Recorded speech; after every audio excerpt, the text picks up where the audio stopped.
Coming to immunohistochemistry, massive parallel sequence, and artificial intelligence, as I told you before, the luminal cells and myoepithelial cells have their own markers. The luminal cells are mainly CK7. Other cytokeratins also can be used, but CK7 is the most common marker for luminal cell. And the myoepithelial cells are identified by P63 or P40.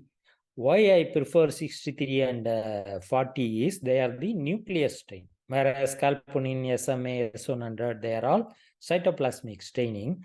And it's very easy to interpret the nuclear marker. Whenever you use a nuclear marker, and if you have a question whether the marker is positive or negative, then it is negative. Nuclear marker, that question should not come in a positive staining.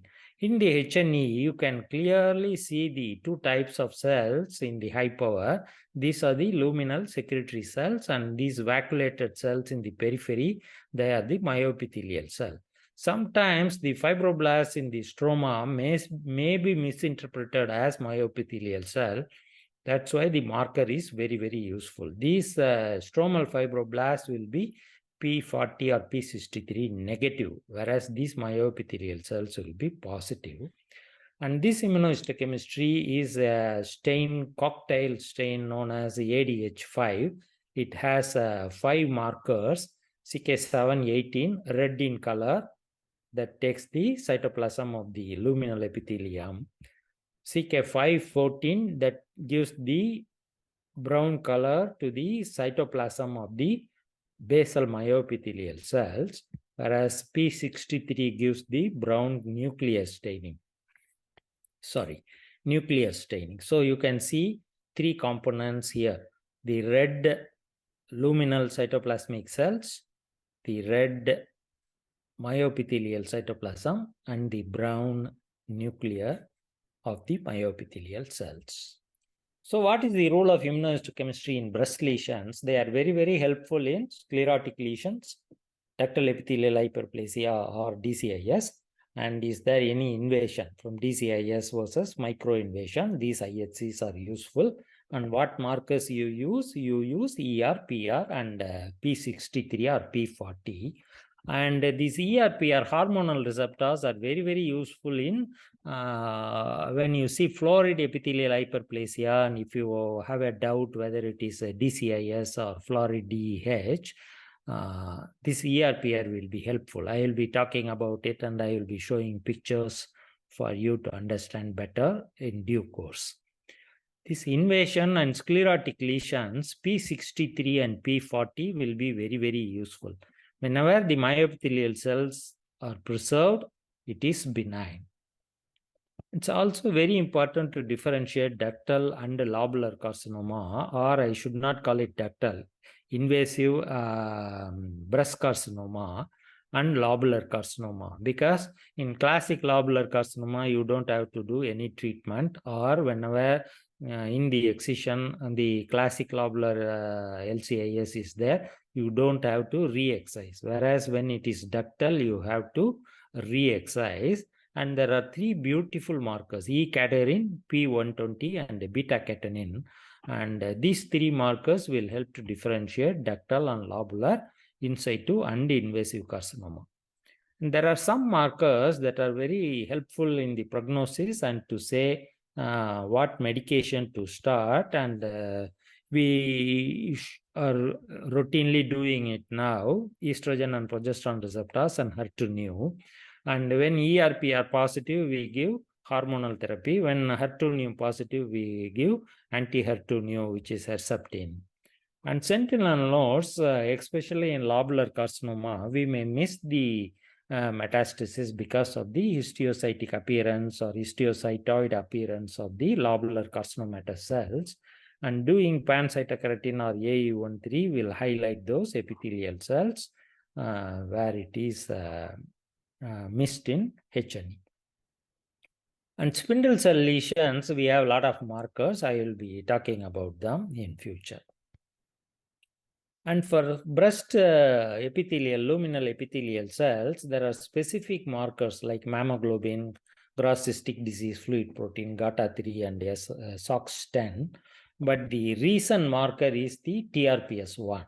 That is a very good marker for breast epithelial cell. But the role of epithelial cell in the breast itself, the marker is very, very limited, because these markers stain normal epithelium, hyperplastic epithelium, metaplastic epithelium, in situ epithelium, and carcinomatous epithelium. So they won't differentiate the lesions. They only are lineage specific, breast epithelium specific. So they will be very, very useful in carcinomas of unknown primary in lymph nodes. So please, and most of the IHC markers in many organs, they are all telling lineage specific. There are only very few markers that are tumor specific. For example, NKX 3.2 in prostate,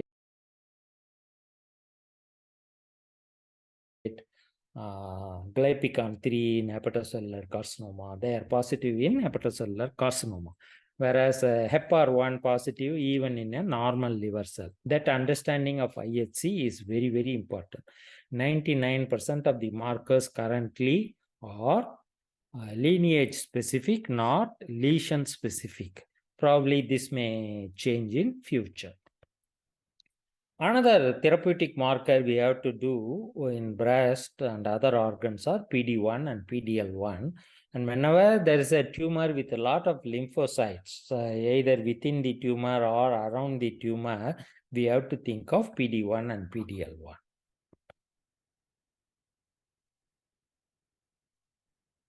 So this is the P40, the nuclear marker for myoepithelial cells.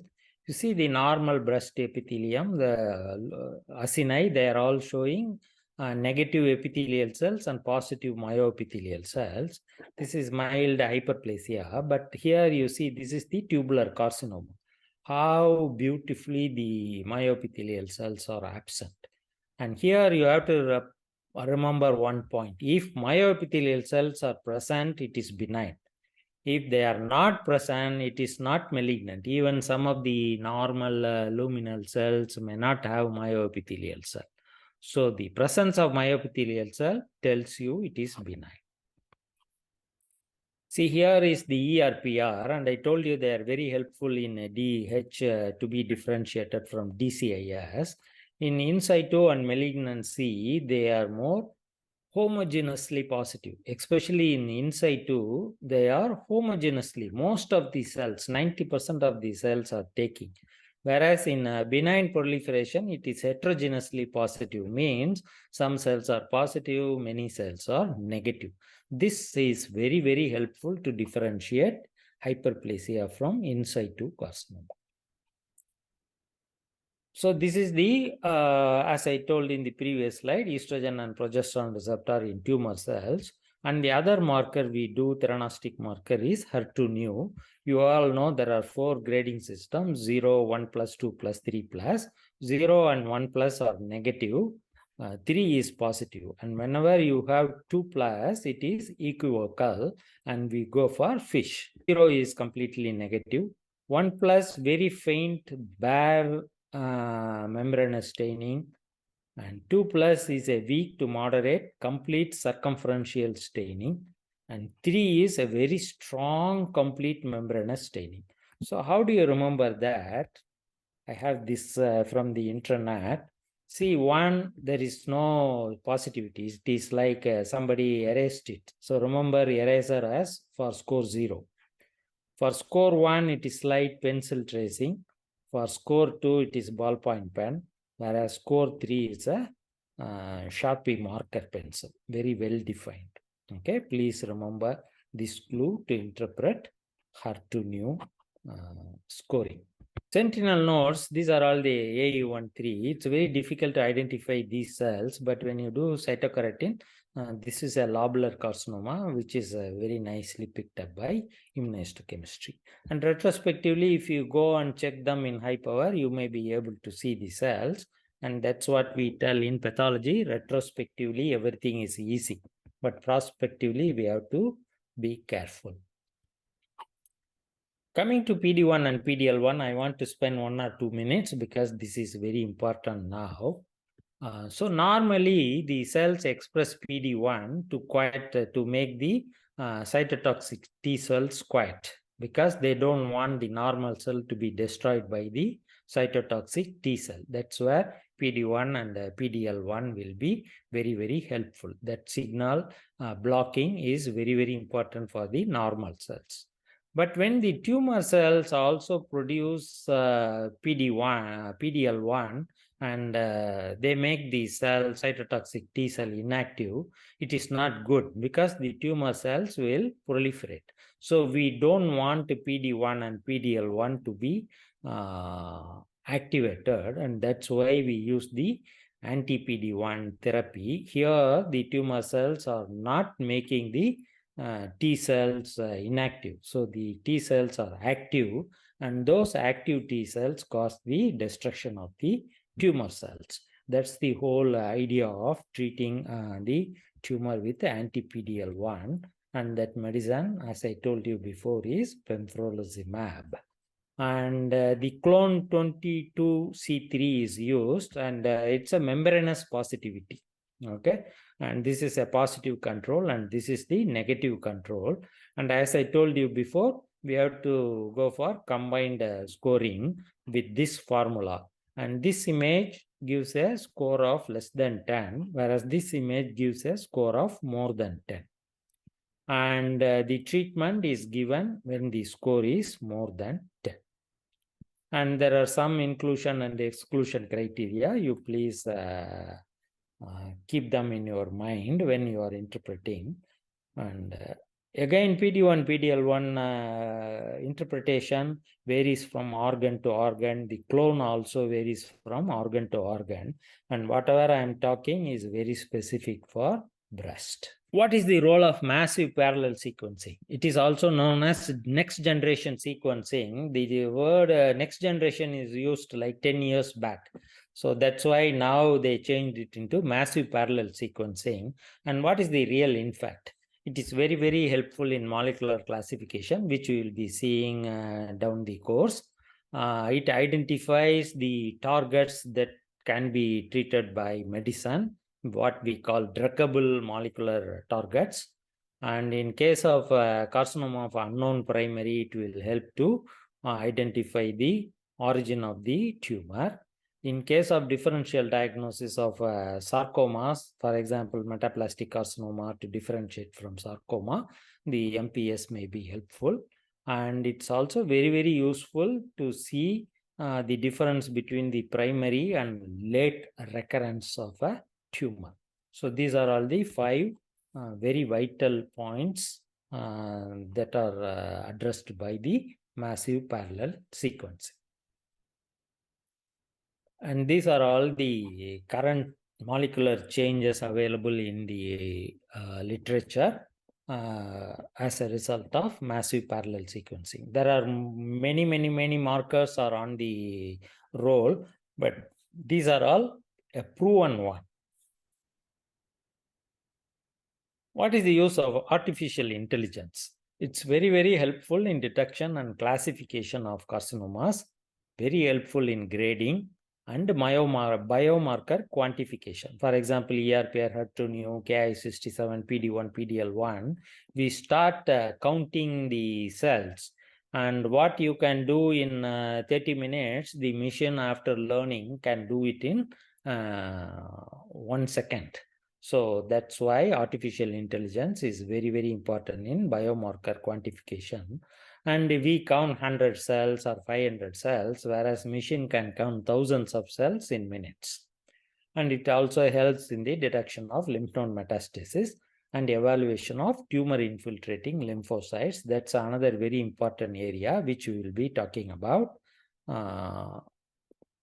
down the presentation.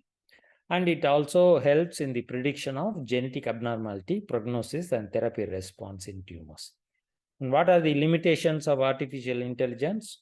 Quantity and quality of training data. The artificial intelligence depends what training we are giving.